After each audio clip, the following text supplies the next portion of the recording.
Singkat cerita, malam pun tiba. Parker pun pergi melihat rumah yang tadi dia kunjungi saat siang hari. Ternyata Melander dan kawan-kawan pun memang tinggal di tempat tersebut. Dan di saat Parker tiba, ternyata Melander dan kawan-kawan hendak keluar untuk membeli makanan. Kesempatan tersebut lantas tidak disia-siakan oleh Parker. Parker masuk ke dalam rumah itu dan mensabotase senjata yang ada di sana.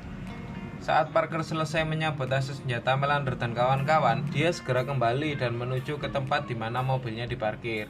Sesampainya di mobil, ternyata Tante Leslie pun sudah menunggunya di mobil. Ini tidak direncanakan ya guys. Singkat cerita, Parker pun pergi ke kantor Leslie. Di sana Leslie mengungkapkan kekecewaannya. Dia menawarkan kepada Parker untuk membunuhnya. Jika tidak, Leslie meminta Parker untuk mengizinkan dirinya membantu, yaitu merampok. Ya, setidaknya itu yang ada di pikiran Leslie. Setelah memastikan bahwa Leslie bersih, Parker pun pergi meninggalkan Leslie sembari berkata bahwa dia akan memikirkan tawarannya. But whatever it is, you're gonna need somebody who knows the territory, or you're gonna get caught. Take off your clothes.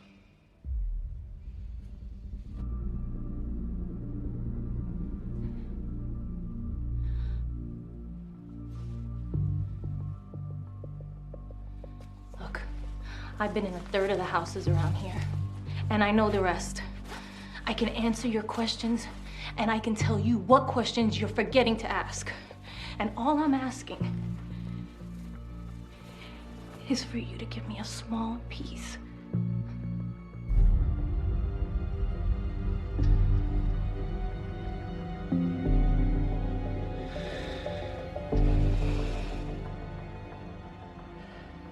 Get dressed.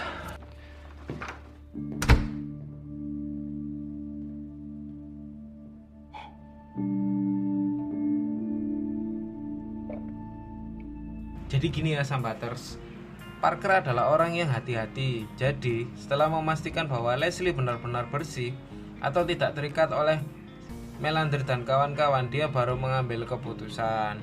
Lanjut, keesokan harinya ketika Parker memberitahunya bahwa pekerjaannya adalah merampok permata, Leslie pun mengatakan ada pelelangan permata di Palm Beach. Leslie mengajak Parker untuk berkeliling dan melihat lokasi pelelangan tersebut. Saat di sana, Parker melihat bahwa Melander sudah berada di dalam untuk menyiapkan rencananya. Singkat cerita, Parker pun pergi dan kembali ke hotelnya. Setibanya di sana, ternyata Parker sudah ditunggu oleh pembunuh bayaran Desinger. Pembunuh bayaran tersebut sudah menunggu Parker dan menyerangnya dari belakang. Tetapi Parker berhasil melemparkannya dari balkon dan melarikan diri. Keesokan hari, seorang polisi datang ke rumah Leslie. Ini dia orangnya. Dia adalah sosok polisi yang suka kepada Leslie guys. Polisi tersebut menanyakan tentang permit karena ditemukan kartu nama Leslie di dalam hotel tersebut. Makanya polisi datang ke sana dan mencari petunjuk. Dan selama percakapan Leslie dengan polisi, Leslie menemukan ada bercak darah dan menemukan Parker sedang terluka di terasnya. Dia meyakinkan kepada polisi itu untuk segera pergi. Dan setelah polisi itu pergi, dia segera kembali untuk melihat luka Parker. Namun Leslie panik. Dan kerennya di sini guys, ternyata emaknya si Leslie ini lebih tatak guys. Lanjut, singkat cerita, Leslie pun pergi sesuai dengan perintah Parker. Dia pergi dan menelpon seseorang di telepon umum. Setelah itu dia pun pergi ke kantornya. Setibanya Leslie pulang kantor, ternyata Parker sudah dirawat oleh Claire. Meskipun Parker baru saja mendapatkan luka-lukanya itu, dia tetap bersikeras melanjutkan rencana balas dendamnya terhadap Melander dan kawan-kawan. Singkat cerita, acara pelelangan pun dimulai. Saat baru dimulai, tiba-tiba kembang api menyala di dalam ruangan yang mengakibatkan ruangan itu terbakar. Melander dan kawan-kawan memasuki ruangan pelelangan tersebut sebagai tim pemadam kebakaran. Dan mereka langsung mencuri permata itu. Her kind works and noble spirit. Officer, get everyone away from the door! Don't let anybody in! Locking it up!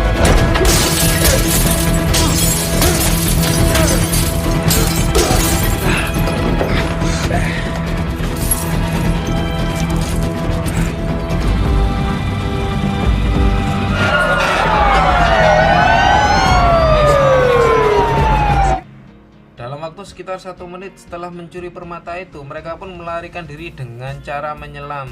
Singkat cerita, mereka tiba di rumah aman mereka dengan selamat. Namun, Parker sudah menunggu mereka di rumah tersebut. Ternyata Leslie juga tiba di sana dan ditangkap oleh Melander. Jadi datangnya Leslie ke rumah tersebut itu tidak direncanakan ya guys. Dengan bantuan salah satu senjata yang telah disiapkan oleh Parker sebelumnya, Leslie berhasil membunuh salah satu teman Melander dan Parker pun berhasil membunuh Melander dan kawan-kawan.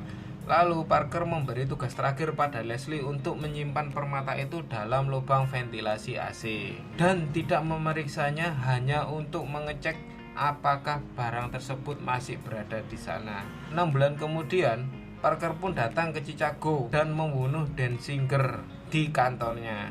Setelah setahun, akhirnya Leslie pun mendapatkan uangnya. Dan juga petani yang telah menyelamatkan nyawa Parker di awal Skin. Tamat, ending yang memparkerkan. Secara keseluruhan filmnya bagus. Kalau disuruh memberi nilai mungkin sekitar 8 dari nilai 1 sampai 10. Entah kenapa kalau dilihat dari judulnya sangat cocok ya guys, yaitu parkir. Dari awal film sampai pertengahan, setiap pindah tempat si Parker ini selalu memarkir mobilnya dan mengganti mobil baru guys. Dia selalu mencuri mobil baru. Jadi hobinya memang parkir gitu ya. Aduh. Terus banyak adegan berdarah-darah juga dalam film ini guys. Jadi kalau mau nonton usahakan lokasi Anda sudah steril dari bocil-bocil biar aman. Ada beberapa adegan mesum dan bercocok tanam yang sedikit vulgar. Jadi memang harus benar-benar steril ya guys. Secara keseluruhan epic comeback lah pokoknya. Pesan dari film ini, seorang pencuri profesional janganlah mencuri dari orang yang tidak mampu. Ya, kalau tidak mampu ngapain dicuri? Aduh. Sudah dulu ya Sambaters, jangan lupa tinggalin sambatan-sambatannya di kolom komentar. Jangan lupa subscribe, lonceng, dan ngopi dulu. Without ngenteni long-long again, matur, thank you.